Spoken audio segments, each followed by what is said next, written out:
తప్పు చేసేటోళ్ళు లోకలు, క్షమాపణ చెప్పేటోళ్ళు ఇంకొకరు, మంట రాజేసేటోళ్ళు లోకలు, అందులో ఇంధనం పోసేటోళ్ళు ఇంకొకరు.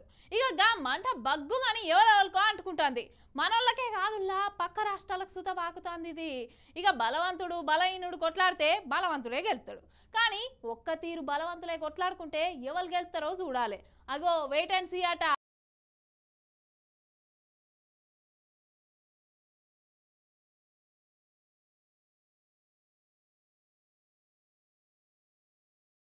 పవన్ కళ్యాణ్ కు ఉదయనిధి స్టాలిన్ స్ట్రాంగ్ కౌంటర్ ఇచ్చిండట. నువ్వు ఇదెక్కడి కథనో ఏమో.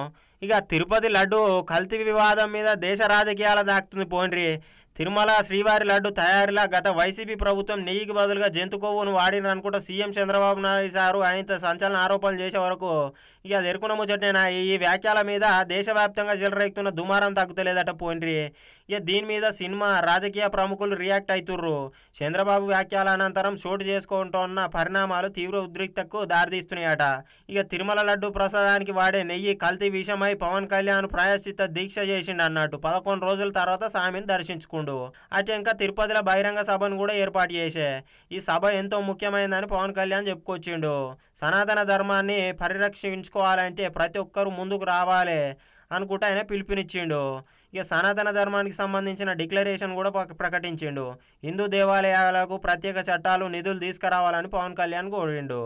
సనాతన ధర్మాన్ని ఎవరు కూడా నిర్మూలించలేరని, అట్లా ఎవరైతే ప్రయత్నిస్తే మీరే కొట్టుకపోతారు అనుకుంటూ చెప్పుకొచ్చిండు. తన సనాతన ధర్మాన్ని హిందువునని మీలాంటి వ్యక్తులకు రావచ్చు పోవచ్చు, కానీ సనాతన ధర్మం ఎప్పటికీ నిలిచి ఉంటుందని పవన్ కళ్యాణ్ సార్ వ్యాఖ్యానించిండు.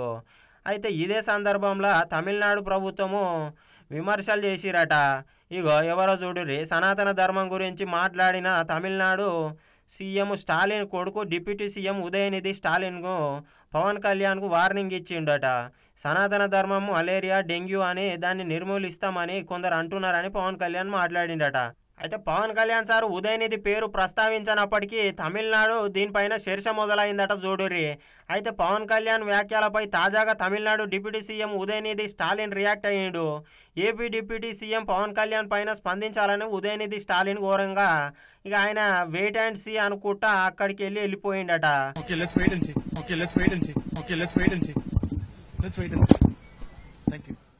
అయితే పవన్ కళ్యాణ్ పైన డిఎంకే ఎప్పటికీ గట్టి కౌంటర్ ఇచ్చింది.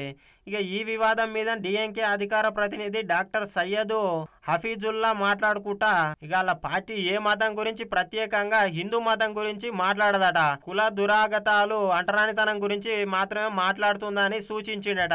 ఇక సుప్రీంకోర్టు జడ్జీలు కన్ఫ్యూజ్ అయ్యారట చూడుర్రి. సనాతన ధర్మం మీద ఉదయనిధి స్టాలిన్ గతంలో చేసిన వ్యాఖ్యలు దేశవ్యాప్తంగా సంచలనం సృష్టించిన సంగతి ఎరుకున్నదే. ఇక తమిళనాడు వ్యాప్తంగా AP deputy CM Pawan Kalyan మీద నిరసన వ్యక్తం అవుతుందట. ఎసొంటి తప్పులు చేయకుండానే హీరో కార్తిక్ తోటి క్షమాపణలు చెప్పించిరని భావిస్తున్న ప్రజలు పవన్ కళ్యాణ్ పైన పవన్ కళ్యాణ్ తీరు పైన ఆగ్రహం వ్యక్తం చేస్తున్నారట. దీంతో సోషల్ మీడియాలోనైతే పవన్కు వ్యతిరేకంగా పోస్టులు దర్శనమిస్తున్నాయట. ఇటు ఏకంగా డిప్యూటీ సీఎం ఉదయనిధి స్టాలిన్ పైన కామెంట్లు చేయడంతో అక్కడి ప్రభుత్వం ఎట్లా రియాక్ట్ అవుతుందో చూడాలనుకొస్తున్నారు చాలా మంది.